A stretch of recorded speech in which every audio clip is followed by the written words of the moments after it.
आपको बता दें कि कांग्रेस अपनी यूनिटी दिखाने के लिए आज सभी सांसदों के साथ पहुंची है। प्रियंका गांधी के साथ सुप्रिया सुले हमें साथ में बैठी हुई दिखाई दी थी। मीसा भारती को हमने देखा। इसके अलावा बाकी सब पार्टियों में देखा जाए तो शिवसेना शिंदे गुट के अलावा उद्धव ठाकरे गुट से नेता यहां पे थे, आरजेडी के नेता यहां पर थे।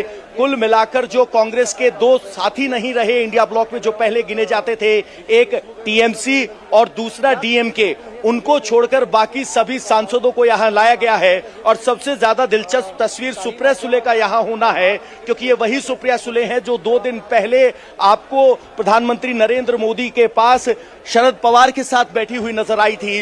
ये सुप्रिया सुले जो सीजेपी के प्रोटेस्ट में शरद पवार के साथ आई थी, और आज सुप्रिया सुले सबसे आगे प्रियंका गांधी के साथ सीट पर बैठी हुई थी। तो मीसा भारती, सुप्रिया सुले, संजय राउत, ये सब नेता ऐसे हैं, माफ कीजिएगा संजय राउत नहीं, लेकिन शिवसेना उद्धव ठाकरे गुट के नेता, सब नेता यहां पर हमने दिखाई दिए। सांसद इमरान प्रतापगढ़ी को हम देख पाए, और पंजाब से भी जो सांसद हैं वो सब यहां पहुंचे हैं।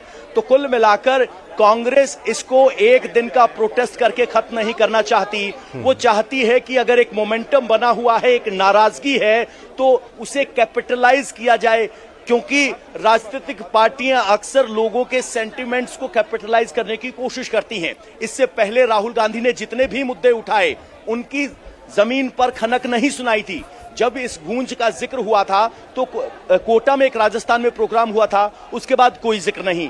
देहरादून में एक प्रोग्राम हुआ था, लेकिन जब सीजेपी प्रोटेस्ट के बाद एक बड़ी भीड़ यहां दिल्ली में पहुंची, तो कांग्रेस पार्टी को लगा कि यह पहला ऐसा मुद्दा है जिसकी सेंस ग्राउंड पर है, ग्राउंड से रिस्पांस मिल रहा है। और इसीलिए पहले प्रधानमंत्री के घर पर दिया गया धरना, और उसके बाद संसद भवन के अंदर जो लगातार प्रदर्शन कर रहे थे, उसको देखकर अक्सर आलोचक कहते थे कि राहुल गांधी संसद में प्रोटेस्ट करते हैं और चले जाते हैं। लेकिन अब की बार राहुल गांधी को लगा है कि सड़क पर उतरने का फायदा मिल सकता है, क्योंकि अभी तक जो स्टूडेंट्स की नाराजगी थी उसका क्रेडिट सीजेपी को जा रहा था। लेकिन जैसे ही राहुल गांधी आए तो पॉलिटिकल पंडित्स ने कहा कि राहुल गांधी ने इस मूवमेंट, इस वेव को राइड करने की कोशिश की है। और इसी कोशिश को देखते हुए हमें वो संजय सिंह का बयान भी भूलना नहीं चाहिए, जिसमें संजय सिंह ने कहा था कि बीजेपी और कांग्रेस मिल गए हैं, इसीलिए कांग्रेस को प्रधानमंत्री के आवास पर बैठा दिया गया है। तो कुल मिलाकर जो राहुल गांधी की प्रधानमंत्री आवास पर घसीटती हुई तस्वीर थी, उसके बाद कांग्रेस को यह सेंस है कि ये मुद्दा बड़ा है। सरकार लगातार इस मुद्दे पर सदन में चर्चा के लिए तैयार है। सरकार ने यहां तक कहा कि तारीख आपकी, वक्त आपका, आप चर्चा के लिए आइए, चर्चा से भागिए मत। लेकिन बावजूद उसके राहुल गांधी जो पहले चर्चा की मांग कर रहे थे, अब उनकी पहली मांग ये है कि धर्मेंद्र प्रधान इस्तीफा दें। और सरकारी पक्ष की तरफ से कहा जा रहा है कि राहुल गांधी लगातार पोस्ट बदल रहे हैं। आज पहली बार 12 साल में हमने देखा कि सत्ता पक्ष। पवन, एक मिनट आपको रोक रहा हूं मैं। अब राहुल गांधी चूंकि अभी तक बस में थे, बस से ही खिड़की पर ही उन्होंने बात की मीडिया से, अब वो इस मार्च में शामिल हो गए हैं, लीड कर रहे हैं इसको।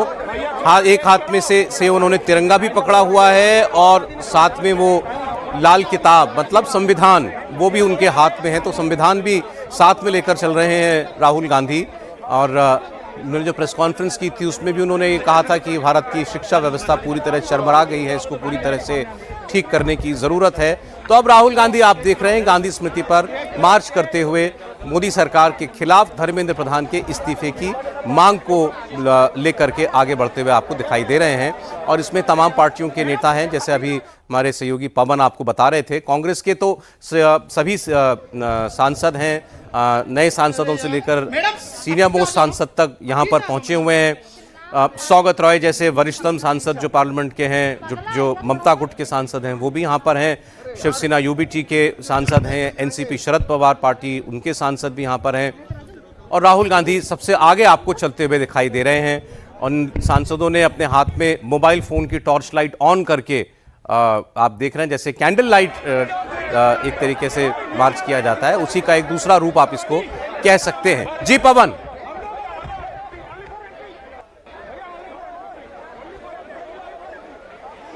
बिल्कुल, एक बार फिर गांधी स्मृति से बात की शुरुआत करते हैं।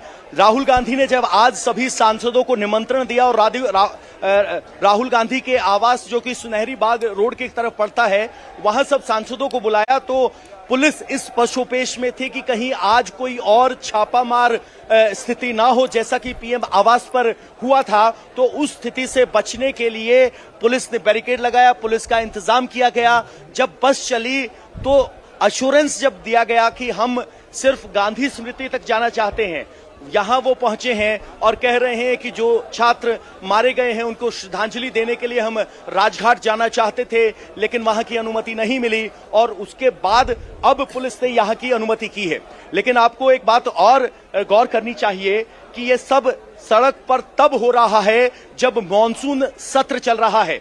3 दिन से मॉनसून सत्र में कोई कामकाज नहीं हो पाया। सोमवार, मंगलवार, बुधवार, आज चौथा दिन था, आज भी काम नहीं हो पाया।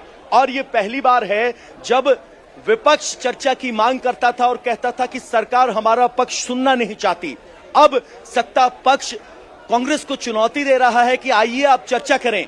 हमने बहुत सारे वरिष्ठ नेताओं से बात की, उन्होंने कहा कि कांग्रेस के पास तार्किक आधार नहीं है डिबेट में जाने का, इसीलिए वो चर्चा से बच रहे हैं। और अगर सदन के पटल पर चर्चा हो जाती है तो जो सीजेपी कॉकरोच जनता पार्टी के सपोर्टर्स वहां बैठे हैं, जिनमें से एक सोनू वांचुक ने मांग की थी कि अगर स्टूडेंट्स का मुद्दा संसद वापस ले लेंगे।